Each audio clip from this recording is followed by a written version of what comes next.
Bismillahir Rahmanir Rahim. So now we need to know how to identify if something is in rafʿ. So each of the states of i'rab has primary signs, like the default sign, and then it has other signs which are substitutes of that sign. So in the first situation, what we see is that the primary sign of rafʿ is a ḍamma. So you have, whether it's on its own, like with the definite word al-baytu, or with tanween, indefinite word baytun.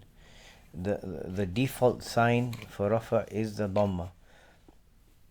In some words, in some situations, you can't put a ḍamma. So we have substitute signs such as the waw, the alif, and the presence of a noon, right? So these are the signs of a ḍamma. So when is the ḍamma as a sign that a word is in a state of rafʿ? So he says فأما الضمة فتكون علامة للرفع في أربع مواضع.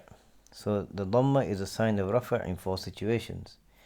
في الاسم المفرد وجمع التكسير وجمع المؤنث السالم والفعل المضارع الذي لم يتصل بآخره شيء. So it's the first one is in al-ism al-mufrad. So the dhamma is a sign of rafʿ. So meaning when any of these words are in rafʿ, you will find a dhamma there. So the first of these words is what you call an ism al-mufrad, which is as a noun that points to one individual. It doesn't point to two, so it's not a dual, and neither is it a plural. And there's a category which we'll come across shortly, which is called al-asma'ul khamsa, the 5 nouns. It's not of that category either. So an ism al-mufrad is a word that points to one individual, such as al-baytu, or baytun, or zaydun. Yeah, and it doesn't apply to duals or plurals. So we have Zaydun, Amrun, Khalidun, Miftahun, Kitabun. Zayd, Amr, Khalid, Miftah, key, Kitab, book, Qalam, pen, Al-Fata, the young man, Al-Qadi, the judge. So that's the first category. So any individual nouns like this, masculine or feminine, will have a dhamma. Another situation is the jam'u taksir. So what is a jam'u taksir? A jam'u taksir is is a plural where the original word has been altered. So for example, as we'll see later, we have something called a jam' salim, masculine and feminine sound plurals. So for example, you have the word muslimun, one Muslim, and if you want to make it into a dual, you add alif and noon, muslimani. And if you want to make it into a plural, you say muslimun. So what you find in here, the original word muslim, mim, sin, lam, mim, with the vowels in that order, it's preserved. Muslimun, muslimun, even though it's a plural. With a broken plural, what happens is a broken plural is a plural, it points to 2 or more, but there's been an alteration in the structure of the word. Sometimes the alteration is by changing the vowel. So for example, you have the word asadun for lion. One of its plurals is usdun. Yeah, so the original fatha is changed to a dhamma, the fatha on the sin is removed and it's made into sukun, usdun. And sometimes it's by changing the vowel. Sometimes a broken plural is by removing a letter, such as the word tukhama, tukhamatun, which is like a famine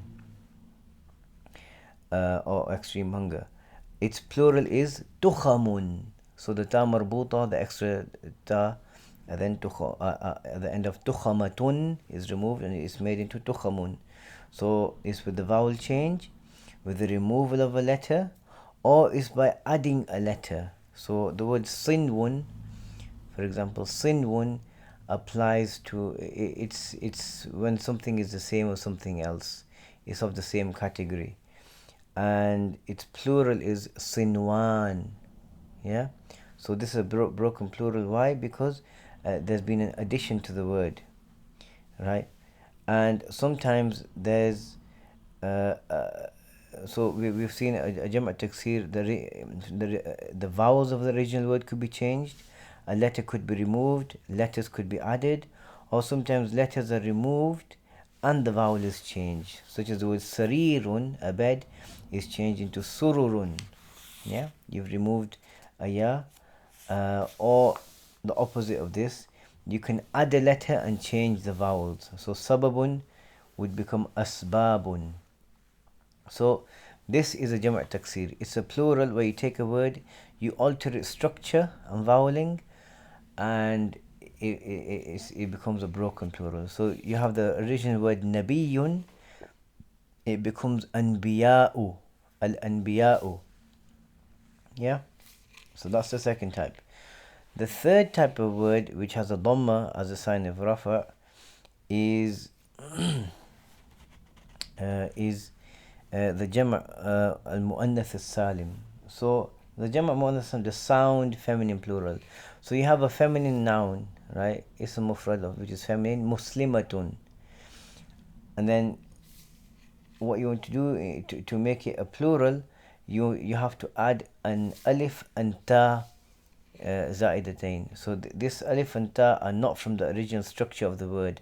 Sometimes you have an alif and ta at the end of a word, it's the word itself, such as mautun or mayyitun, someone who's died, amwatun, it ends in alif and ta, but that's part of the word. So but here you're adding an alif and ta to make a plural. So muslimatun becomes muslimatun with the alif and ta added. The ta marbuta is removed and and this ta mabsuta is placed. Muslimatun. So muslimatun to muslimatun. So if you have a sound feminine plural and the word is in rafʿ, its sign will be a ḍamma as well. And the last one is a fi'l mudari' which has nothing connected to it. Yeah, its last what does it mean? It has nothing connected to it. Sometimes you have a fi'l mudari' where you have an alif connected to it to make it a dual, yadribani. Yeah, and sometimes you have a waw connected to it to make it plural, yadribuna. So from the you have yadribu, and then from the ba, the last letter, you add an alif nun to make it dual, bani, and then you have a waw and nun to make it plural, yadribuna. So these are not added to it. Sometimes you can add a noon of tawqid, yadribanna. Yeah, or you can add a noon of femininity, yadribna. Yeah, والوالدات يرضعن. Right. So the sign, so an example of a fi'l mudari' word that has nothing on the end of it is yajlisu. Jalasa yajlisu, he sits. Ya'kulu, he eats. Yaktubu, he writes. Yadrusu, he studies. Yata'allamu, he learns. Yusalli, he prays. All of these are examples of the fi'l mudari' which has nothing connected to the end of it, and the sign of its raf'a is a ḍamma. So you say yadribu zaydun, yakhsha amrun. So now yakhsha is in a state of raf'a. The sign of it being marfu is physically not there. Lafdhan, it's not there, but it's implied, as we discussed earlier. So because the last letter is a ya, the alif, the Arabs will pronounce it as an alif. So but if you were to make it back into a ya, we'd say yakhshayun or yakhshayu, right? Just like we say with yadribu, yakhshayu. But because we don't do that, it's yakhsha, and the i'rab is muqaddar. The dhamma is muqaddar on this.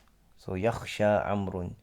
Yarmi, same thing, right? Yarmiyu, it would be, but that's awkward to say, so Arabs wouldn't say it, so it becomes muqaddar.